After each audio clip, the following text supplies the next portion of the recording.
chuva. E no nosso caso é 5% do que chove vira chorume.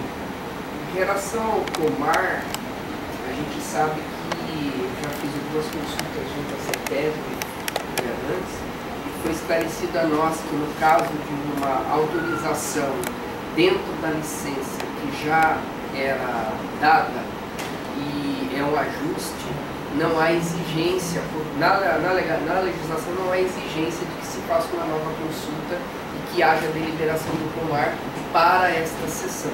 E aí vai a minha outra pergunta. Surgiu na discussão, de uma forma geral, foi o que eu trouxe para o Fernando, ele deve ter internalizado para vocês, e aí no nosso papel de provocação para ter a resposta e esclarecer as coisas para todos, né, para a sociedade de uma forma geral, e os mitos que eu comentei antes.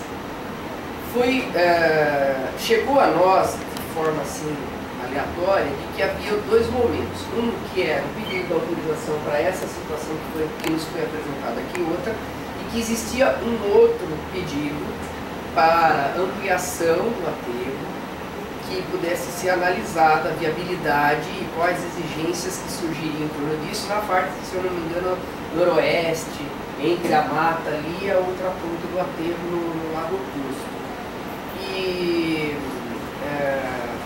a gente ficou bastante preocupado, porque daí seria realmente uma questão de ampliação. E aí, quando citei a questão do pomar, secretário, a gente citou justamente nesse sentido, porque no caso de uma ampliação, surgiria, na verdade, a necessidade de estudos mais dentro da regra do licenciamento ambiental e que denotassem o cumprimento das exigências que estão preconizadas na lei, né? Então, a primeira pergunta seria para a CETESB e para vocês. Há a intenção de vocês de analisar a ampliação para esta outra face? Foi feita alguma consulta de vocês? E, havendo isso, houve algum tipo de orientação ou manifestação já da CETESB indicando quais seriam eventuais exigências para se protocolar o pedido de análise? Importante, eu acho que dizer, a estatística é uma ciência que nos dá bastante caminhos aí. Desde 92, 93, que foi implantado o aterro, eu nunca fiquei sabendo de nenhum incidente com relação à questão do cone de aproximação, de segurança ao voo, nem do aeroporto internacional e nem do aeroporto dos Amarais. Eu nunca tive do meu conhecimento, eu nunca tive essa informação. Até para te deixar tranquilo e para mim também esclarecer depois do conselho, a gente já está despachando também para os aeroportos e para a ANAC e ao comando aéreo um pedido de um relatório no período de alguns anos, inclusive de não operação de vocês, operação anterior, que era maior, para ver se eles têm nos relatórios internos deles algum tipo de... que eles têm esse controle lá. Então, para dar uma resposta assim, a face norte até começou a ser pleiteada e, junto com a CETESB, a gente achou um caminho da face leste, etc e tal. Agora, qual que é a hipótese mais palpável aí? Que amanhã, dia 14 de abril, vai sair o chamamento do edital da parceria pública e privada, que é o que a gente está pensando para atender a política nacional realmente. Tratar os resíduos e dispor no solo apenas rejeito. Isso é o que está na lei, é o que a gente está buscando.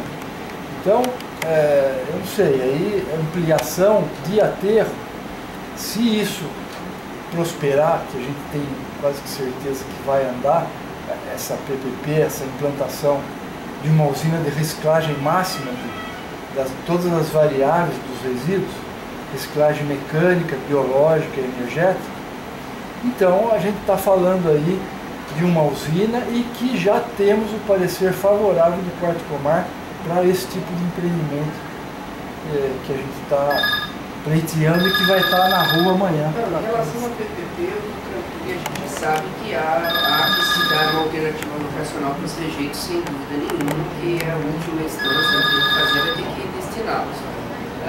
Aí isso vai ser discutido alternativa locacional no momento da PPP, mas eu digo agora, nesse momento em relação ao Delta. Além dessa sessão, não existe nenhuma outra tentativa de vocês que não seja dentro da PPP para se ampliar o uso dele, além dessa sessão que está sendo proposta. Então, a não ser que... Posso responder? Então vamos lá.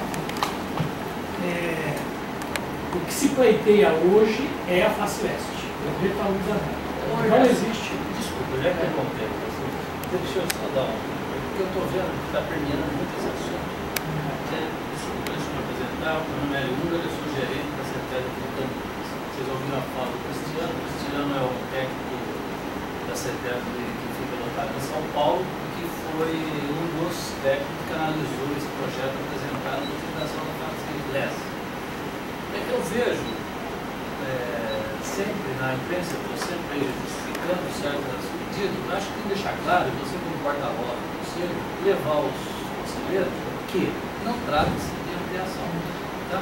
Tratando-se de ampliação, tem um limite, tem um regulamento. Então, a hora que fala, você vai ver o Comar? Você acha que dentro desse licenciamento nós vamos deixar de ver o Comar? É um regulamento, nós nem sabemos a proposta da Prefeitura, nós nem sabemos quanto vai ser essa ampliação. Não tem regulamento. Então, não, vou pôr desculpa o exemplo do escucho, vou pôr 1 quilo por dia lá. Não, vou pôr numa área tal. Então, isso vai ter um regulamento. Vai ter tudo o seu trânsito. A, B, não sabemos. Tá? Isso que vai nos dizer é a Prefeitura. Dentro dessa, agora acho que o Ernesto vai complementar qual é a proposta da Prefeitura, qual é a intenção da Prefeitura com a questão de resíduos do município, né, que vai no ponto da política. Então, isso tem que deixar claro. E aproveitando também a fala, para falar um pouco sobre o requerimento da lá. O que está acontecendo? Acho que está dando uma mistura entre os conselheiros aí de resgatar coisas que já foram objeto de análise e a rima do Delta.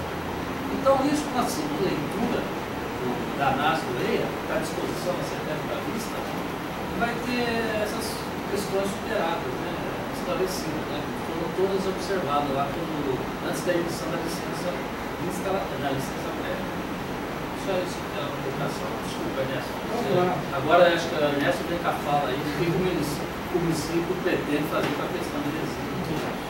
Então, presidente, continuando, o que existe hoje é um pleito para fazer esse retaludamento da face leste. É isso, nada além disso. Existe alguma demanda para o futuro? Depende. Nós temos uma PPP na rua, amanhã publica o edital de chamamento, dependendo da velocidade que andar a PPP. O que é a PPP? A PPP é um sistema integrado de tratamento de resíduos urbanos, absoluto, bicho zero. Né? Se isso andar rápido, pode ser que a gente não venha pleitear mais nada. E isso se consolide como um sistema.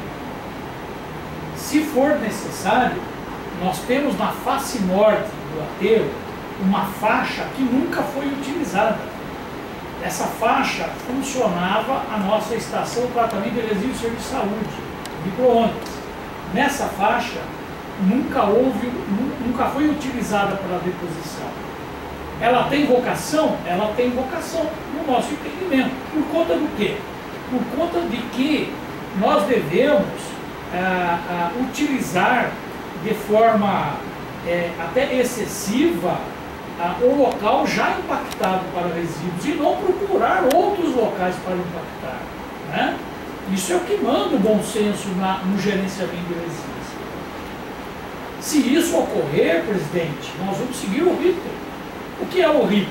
Nós vamos pleitear da forma que a CETESB indicar que seja o caminho, se é um relatório ambiental prévio, se é um EA-RIMA, tudo isso será feito no momento adequado. Né? Mas eu quero enfatizar, presidente, que Campinas sempre deu uma lição para o Brasil na gestão de resíduos sólidos urbanos. Né? Campinas fez o primeiro EA-RIMA de aterro sanitário no Brasil. Eu, como secretário à época, 20 anos atrás, mais de 20 anos, contratei o Pedro Tadei Associados, um professor da USP, que fez o primeiro EIA-RIMA de aterro sanitário no Brasil. Uma dificuldade imensa à época, porque não tinha parâmetro. Ninguém tinha feito um EIA-RIMA para aterro sanitário no país, né? Campinas deu essa aula, essa lição de ciência e tecnologia para o Brasil e continua dando. O que fizemos há mais de 20 anos atrás, o município fez, né, serviu e foi um parâmetro imenso para a Política Nacional de Resíduos Sólidos. Eu, Alexandre, participamos de várias reuniões que contribuiu muito para a legislação hoje ainda implantada. Então, esse medo que existe do Conselho com relação a ameaças de impactos ambientais é uma coisa que Campinas não tem precedente na gestão de resíduos no município de Campinas, né? Campinas deu uma lição. O Alexandre mesmo, a explanação dele mostrou, lá em 85, o então prefeito Magalhães Teixeira, eu até escrevi isso num artigo recentemente, deu uma aula para o Brasil, implantou aqui o primeiro aterro sanitário energético com extração de gás, utilizando gás nos veículos de coleta, né, no momento que não tinha legislação nenhuma no país. Campinas deu essa lição para o Brasil, né? Então, assim, eu acho que a nossa história, presidente, a história de Campinas no gerenciamento de resíduos é uma história bonita, né, de dar lições e não de fazer agressões ao meio ambiente. Então, com relação a isso, presidente, eu quero que o senhor fique tranquilo e tranquilize os conselheiros, no sentido de que nada será feito transgredindo a legislação, transgredindo as normas. Tudo será feito como está sendo feito dentro da normatização. Eu acho que